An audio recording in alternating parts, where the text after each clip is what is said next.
everyone, welcome to Shannon and Veronica Know Everything. We have a heavy video coming hot for you guys, so I hope you're ready. We're jumping into spinal cord injuries, neuropathies, and different conditions that can affect the neurological system. So just to begin with, we want to differentiate between upper motor neuron injury and lower motor neuron injury. So those are going to be some of those key findings that will help you differentiate between the two.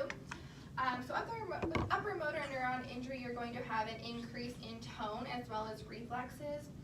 So with tone, we are referring more to like somebody who's either really flaccid, which you'll find with lower motor neuron, where increased tone is where you kind of have those contractions, so it's like really hard to move the patient. Reflexes is just, you check those reflexes and they're very hyperreflexive. Spasticity refers more to like contraction, so these individuals' muscles are very contracted. It's going to be very hard to move them, or they have a lot of difficulty moving themselves because they're very contracted. In comparison to the lower motor neuron injury, it's basically the opposite. So you have decreased tone, they're going to be very flaccid. Reflexes, you're probably not going to get much out of them. So, and then fasciculations, which is like much muscle twitching. So sometimes you may have experienced this yourself where your muscle just kind of twitches, and atrophy. So now we're going to go ahead and just move on over. So with this, we're going over spinal cord injury. So we have three different categories we want to touch on. So the first is spinal cord transection syndrome, or this is also can be thought of just as a complete tear. So we have some spinal cord images here that you can reference. So you can see the entire spinal cord is not functioning because there has been a tear. And so with this, you have complete sensory loss below the tear. So if this was C7, complete sensory loss just completely below. Does that include motor as well? Just sensory. And then just motor. Sensory. So upper motor neuron signs below the tear. So what that means is Hyperreflexia. There's hyperreflexia, for example. So referring back, there's hyperreflex below that tear, which would refer to the upper motor neuron injury. And then you have flaccid paralysis at the tear. As well. So now we're going to move down to Brown-Sequard syndrome.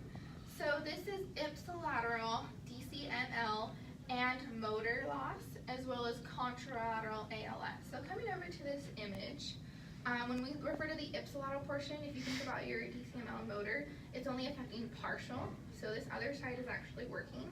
But with ALS, what happens is that signal comes in and then it crosses immediately.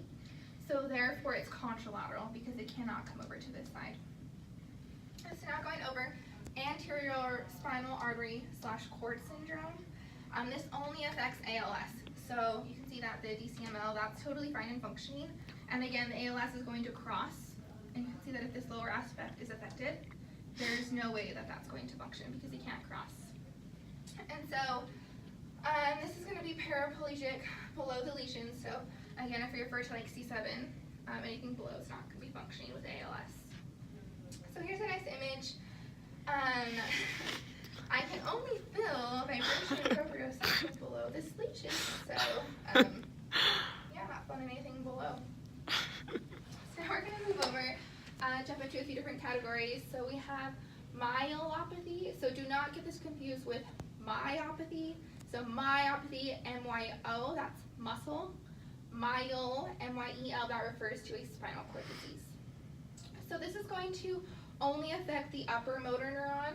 So these patients are going to have brisk reflexes and hyperreflexia. So if you remember back to our upper motor neuron injury signs, hyperreflexia is a huge one. Dexterity loss is going to be a key finding. So somebody who can't button up their shirt, just really find dexterity that they can no longer use.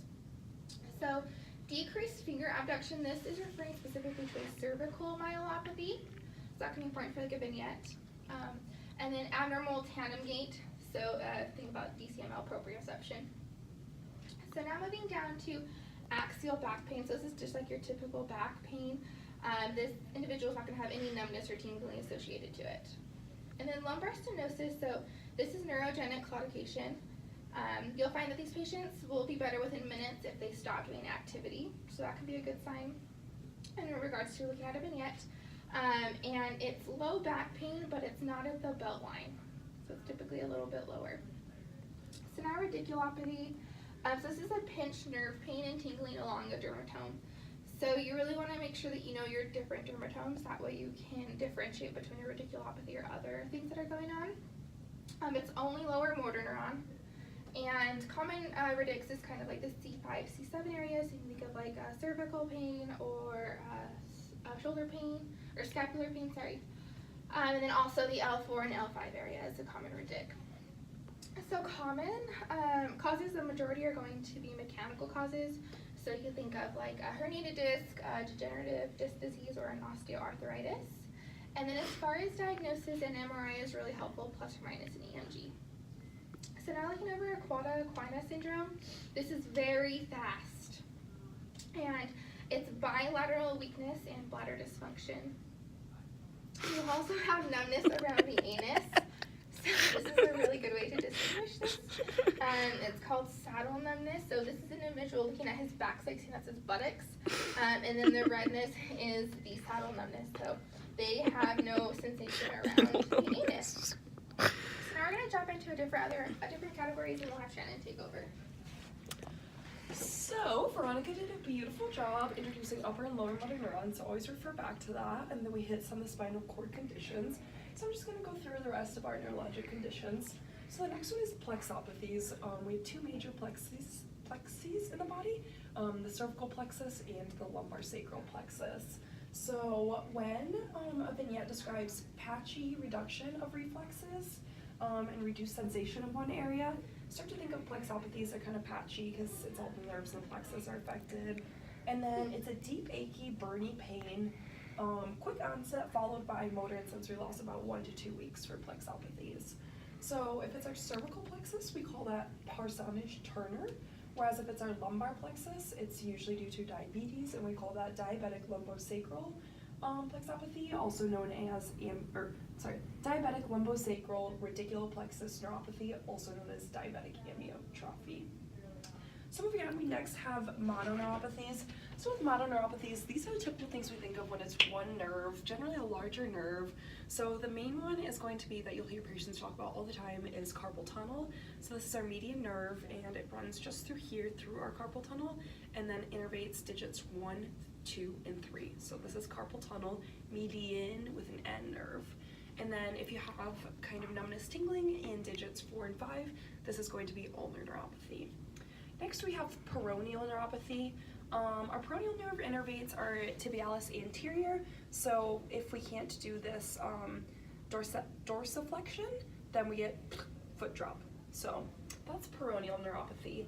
And then mononeuritis multiplex, this is categorized sometimes as mononeuropathy because it starts as one nerve, but sometimes as a polyneuropathy, so it's kind of this really weird thing.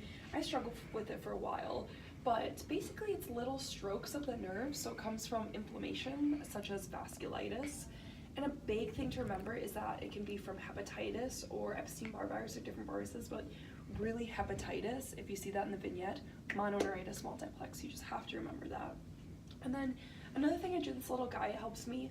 So when we think of most of our peripheral neuropathies, we think of gloves and socks or feet in stockings or whatever the fuck it's usually called. The difference with mononeuritis multiplex is that it's very asymmetrical.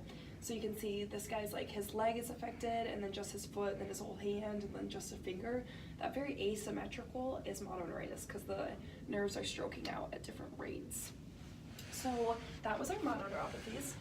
Moving on to our peripheral neuropathy, this is what you think of all your damn patients that are on gabapentin, Lyrica, pregabalin, Cymbalta for neuropathic pain. This is our general run-of-the-mill kind of peripheral neuropathy. So when a patient comes in for peripheral neuropathy, something I like to think of is B12 deficiency. There's other vitamin deficiencies, but B12 is a really common peripheral neuropathy one. And then diabetic neuropathy, so if someone has diabetes, this can progress.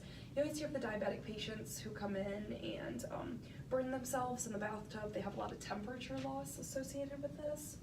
And then moving on, we have autonomic peripheral neuropathy. This is also commonly associated with diabetes. So if it's really uncontrolled for a long period of time, their diabetic neuropathy will advance to autonomic. So they're gonna have that impotence, which is like penile dysfunction, and gastroparesis. So basically all the nerve innervation to their gut is kind of losing sensation, so their gut slows down and stuff like that. And then We also have cranial nerve neuropathies. This is also associated with diabetes. The most common neuropathy is third nerve neuropathy. And we know our third nerve palsy is down and out, so you could start getting some of that, I believe. And then sixth nerve as well, which is abduction. So that's our peripheral neuropathies. Moving on, we have our neuromuscular junction disorders. So these are not quite as common, I believe, but they're pretty good test questions. So if you look here, we have our neuromuscular junction. This is just the end of the nerve, the presynaptic knob, the synaptic cleft, and then it's going to go to a little muscle fiber. So 2 of our disorders are presynaptic problems and with the acetylcholine, and then 1 disorder is a postsynaptic.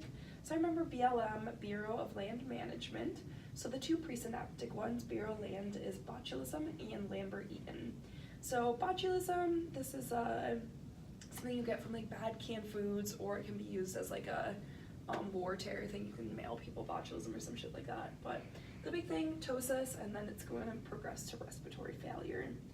And our second presynaptic neuromuscular junction disorder is Lambert-Eaton syndrome.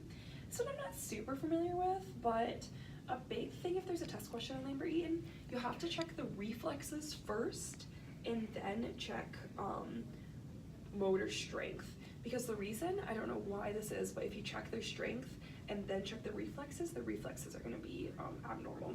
So just remember the R in Lambert-Eaton is R for reflexes first. Moving on, we have myasthenia gravis. With this, you're going to have some weakness, and ptosis is the other one. So just kind of differentiate ptosis in botulism versus ptosis in myasthenia. The next disorder we have is CRPS, complex regional pain syndrome. This is going to be something that if a patient has some weird swelling, it's commonly after surgery or something like that, you might be thinking cellulitis, but cellulitis is going to have kind of a different onset. CRPS is just going to be really unexplained, like why is that patient's like wrist not healing? They're going to be in severe pain, so you're going to start thinking CRPS. There's type 1 and type 2. We remember type 1, there's no actual nerve injury, so 1, none, whereas type 2, you injured the nerve, and so it's a little more explained. That's where you're having that kind of complex regional severe pain. So this is going to be an immediate referral to neurology, and the most crucial component is mobility. So you want to make sure that patient's going to be moving their affected limb or wherever's injured, or else it's going to, I don't know if it'll become contracted probably. So moving on, we have our anterior horn cell. So we know our anterior horn is going to be this kind of section right here in our spinal cord. These are the anterior horns. So we have 2 kind of conditions that originate in pathology from the anterior horn, polio and ALS.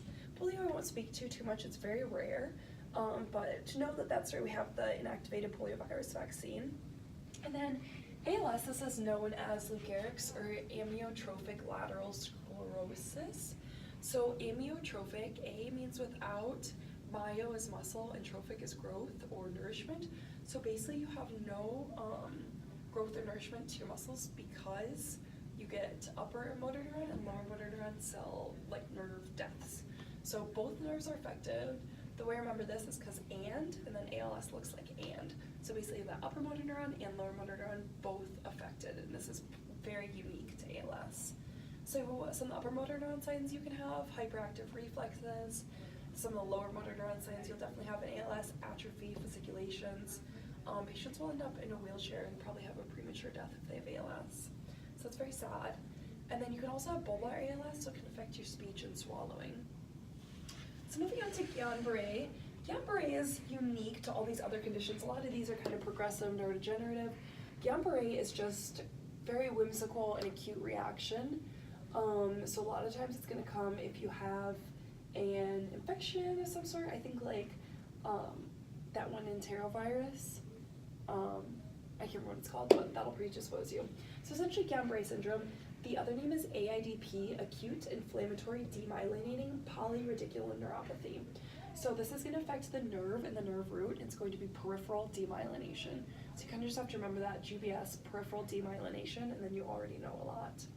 So if you see here, you're going to have ascending weakness, paralysis, and numbness. So anytime you have a vignette that starts in the feet and is kind of ascending, that affects the hands, they'll eventually get to the lungs and the patient will need to be intubated, think Guillain-Barré. So it's going to be one episode. This isn't usually recurrent. And then the treatment or diagnosis, is a spinal tap. So what we'll see in the spinal tap is called cytoalbuminologic.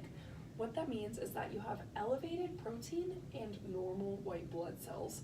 So I don't know the exact reason for that, but just know it's not necessarily an infection, that's for the normal white blood cells, but you do have these elevated proteins. And they're like kind of bad proteins, you can think. So treatment, IV immunoglobulin or plasma exchange. The reason for the plasma exchange is because you kind of want to get those bad antibodies that your body's reacting to. And then avoid steroids for some reason. And then when we get to myopathies, myopathy is a very generic umbrella term for muscle pathology. Like Veronica said, do not confuse this with myelopathy, spinal cord. So myopathies, our professors like to say muscle disorders come with friends. So if you have a patient and they have a rash, cardiac problems, respiratory problems, kind of just vague things, start to think this is pathology of the muscle. And then difficulty climbing stairs, that's like always in a vignette for myopathy. And another key thing is that you have to have elevated CK and LFTs. So she tells the story of a really sad patient who ended up having to get like a liver biopsy because they checked the LFTs and they were normal, but they didn't check the CK. So make sure you order both of those and check both of those, but likely they both should be elevated for myopathies. And then types of myopathy, I just wanted to kind of touch upon this. You can have myositis, muscular dystrophy is a type of myopathy, toxic myopathy, and infectious myopathy. So to conclude, we did a bunch of neurodisorders today, so thanks for tuning in.